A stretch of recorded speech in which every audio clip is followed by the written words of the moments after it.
तो आप सभी लोग, मैं उम्मीद करता हूं आप सभी लोग बिल्कुल ठीक और स्वस्थ होंगे। मैं फिर आप सभी लोगों के लिए एक छोटा सा पॉइंट लेकर के आया हूं। है तो ये छोटा लेकिन बड़े काम का है। आपके एग्जाम में ये मोस्ट इंपॉर्टेंट टॉपिक रहता है जिससे एक या दो प्रश्न बार बार पूछे जाते हैं। जितने भी जनरल कंपटीशन होते हैं उन सभी कंपटीशन में ये क्वेश्चन डेफिनेटली पूछा जाता है। तो इस टॉपिक की शुरुआत करने से पहले मैं आप सभी बच्चों को फिर एक बार कहना चाहता हूं कि यदि आप बच्चे इस चैनल पर पहली बार आए तो चैनल को लाइक, शेयर और सब्सक्राइब कर लेंगे और बेल आइकन के बटन को दबाना ना भूले ताकि जो भी नए अपडेशन है वो जल्द से जल्द आपके पास पहुंच सके। ठीक है, तो टॉपिक है हमारा VO and VE। VO means orbital velocity and VE means escape velocity.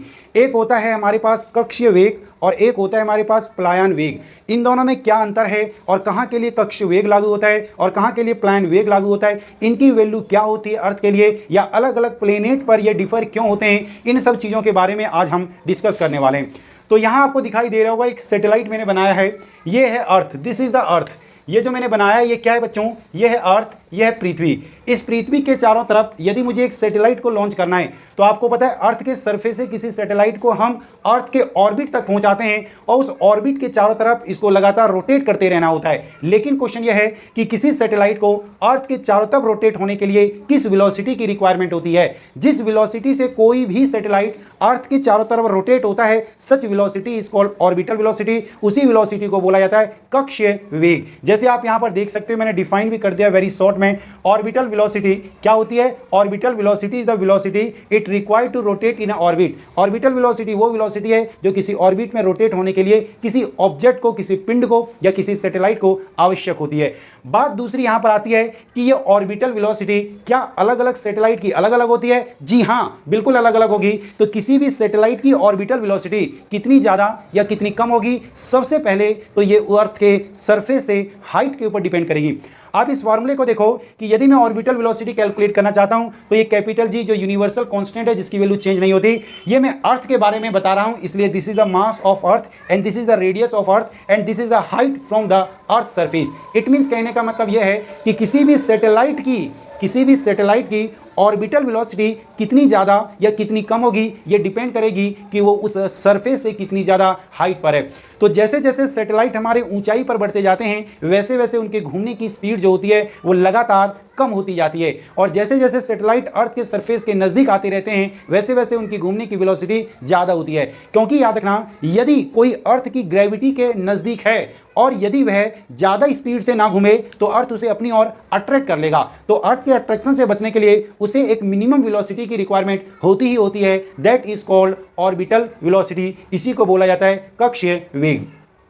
अब कक्षीय वेग मैक्सिमम कितना हो सकता है? The maximum orbital velocity is near about the earth surface. क्योंकि मैंने बताया कि अर्थ की ऑर्बिटल वेलोसिटी किसी भी सैटेलाइट की जो डिपेंड करेगी वो अर्थ के सरफेस से उस ऑर्बिट की ऊंचाई के ऊपर। तो जब हाइट होगी सबसे कम, इट मीन्स जब अर्थ के सरफेस पर होगा। यदि मैं हाइट ले लूं 0, इसका मतलब वो कहां पर है? तो मैं बोलूंगा सर वो है अर्थ के सरफेस पर, पृथ्वी के सतह पर। तो अर्थ के सरफेस पर यदि h की जगह पर आपने पुट कर दिया 0 तो इन सभी की वैल्यू को कैलकुलेट करके आपका आंसर आएगा 7.9 या इसे राउंड ऑफ करके कह देते हैं 8 किलोमीटर पर सेकेंड। तो किसी भी सैटेलाइट की अर्थ के लिए, किसके लिए?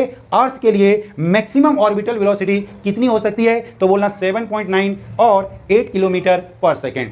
अब कुछ बातें हम देखते हैं कि यदि कोई सैटेलाइट अर्थ के चारों तरफ घूम रहा है और उसकी घूमने की वेलोसिटी यदि उसकी ऑर्बिटल वेलोसिटी से कम या ऑर्बिटल वेलोसिटी से ज़्यादा, यदि ऑर्बिटल वेलोसिटी के बराबर हो तो इन तीनों में कौन कौन सी कंडीशन लागू होगी? तो याद रखना, v is the velocity of satellite. v किसी सैटेलाइट की वेलोसिटी है और VO किसी ऑर्बिट के चारों तरफ घूमने का ऑर्बिटल वेलोसिटी है। तो यदि कोई सैटेलाइट किसी ऑर्बिट के अंदर घूम रहा है और उसके ऑर्बिटल वेलोसिटी से यदि वो कम स्पीड से घूम रहा है, दोबारा से लो, यदि कोई सैटेलाइट किसी अर्थ के ऑर्बिट के चारों तरफ घूम रहा है और उसकी घूमने की वेलोसिटी यदि अर्थ की ऑर्बिटल वेलोसिटी से कम होगी तो वो सैटेलाइट ज्यादा दिनों तक वहां घूम नहीं पाएगी, वो अर्थ के सरफेस पर आकर के गिर जाएगी। जैसा हुआ था सबसे पहले सैटेलाइट के साथ, जिस सैटेलाइट का नाम आप सभी लोगों को पता है स्पुतनिक 1 है, जो रसिया ने सबसे पहला आर्टिफिशियल सैटेलाइट लॉन्च किया था। दूसरी बात, यदि उस सैटेलाइट सैटेलाइट की वेलोसिटी उसकी ऑर्बिटल वेलोसिटी से ज्यादा हो जाए तो फिर क्या होगा? तो याद रखना, जिस ऑर्बिट में वो घूम रहा है उस ऑर्बिट को छोड़ करके किसी और ऑर्बिट में चले जाएगा या किसी दूसरी जगह पर शिफ्ट हो जाएगा। लेकिन यदि किसी सैटेलाइट की वेलोसिटी ऑर्बिटल वेलोसिटी के बराबर होती है तो वो अर्थ के चारों तरफ रोटेट करती रहती है, कभी भी इस ऑर्बिट को छोड़कर नहीं जाती। तो यहां ये सैटेलाइट चारों तरफ यदि रोटेट हो रहा है तो इसलिए क्योंकि सैटेलाइट की वेलोसिटी जो है वो ऑर्बिटल वेलोसिटी के बराबर है। इट मींस आप सभी बच्चों को ऑर्बिटल वेलोसिटी के बारे में अच्छी सी बातें समझ में आ गई होगी।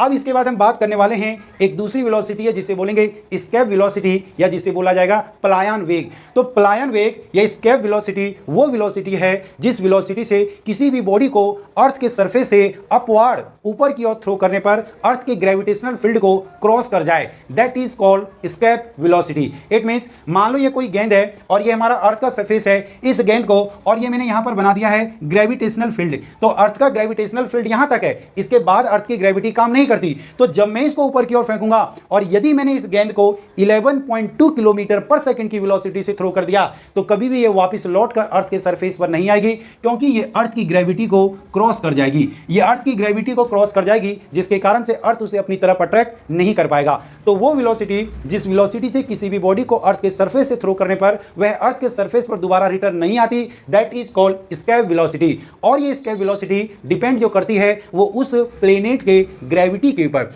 जिस प्लेनेट की ग्रेविटी जितनी ज्यादा होगी उसकी एस्केप वेलोसिटी, उसका पलायन वेग उतना ही ज्यादा होगा। तो यहां पर ध्यान से देखो, VE is the escape velocity का फार्मूला 2GRE।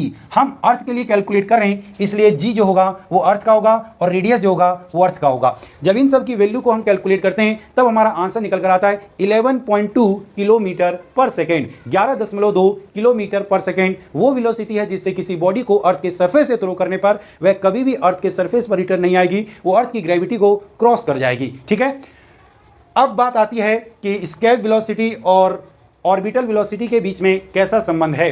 तो इन दोनों के फार्मूलेस को डिराइव करके हमने यहाँ एक रिलेशन निकाला है कि relation between VE and VO, the escape velocity is always the escape velocity of a planet is always √2 times of the orbital velocity.